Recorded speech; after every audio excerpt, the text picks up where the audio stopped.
It's taken me a long time to get to this point in my fishing arc, but I came up with a style of fishing, these big realistic soft baits that I kind of stumbled across. And once I discovered its effectiveness, I really kept close to my heart. When I was a much younger, much more selfish version of myself, I wanted to keep those bites and those experiences to me. But here we are, Bass U. I'm going to show you guys one of my most effective techniques for fishing a big, realistic, side-to-side swim action soft bait. So most of you guys that are familiar with this style bait already have heard many times that a long cast, slow roll retrieve, slow and steady is all that you may need to ever do to catch fish. Now, while that presentation has proved effective, this is what I found. My fish were all getting conditioned to that same presentation. So I had to figure out ways to trigger those highly pressured fish into eating my bait. And one of the first things I'm going to do is I'm going to get that bait on and near the bottom, especially with that top hook configuration, because it slides through rock, wood, and even grass really well.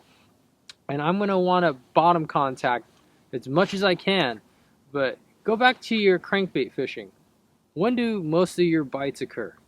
It's when that bait makes contact with a piece of cover and you've got that thing kicking off keel, off center, and that deflection will trigger a bite. That same scenario occurs with a big swim bait. So you want to run that thing into as much cover as possible on the bottom. And you can do that through a nice slow roll retrieve, but man, I love going freestyle. I love experimenting with my retrieve. I will pump it like a swim jig. I will kill it on the bottom. I'll fish it a lot like I used to fish football jigs with a double tail hula grub trailer like I did early in my youth.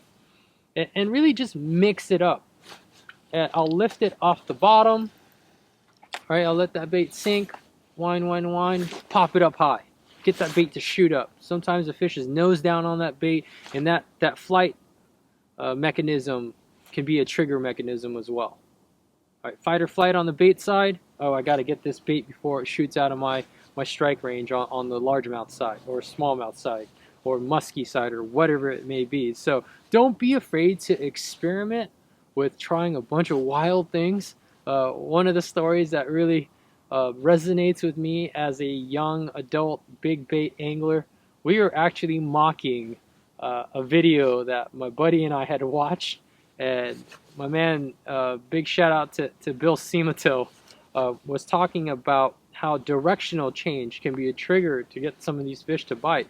And while we were out there having fun, my buddy Alex has got a huddle stand and he's going, directional change, and we're laughing because we were trying to make fun of what we had just seen. And guess what happened? Boom, fish eats it. So I really discovered the power of changing pace and changing direction with my presentations, and that's definitely the case with the soft bait.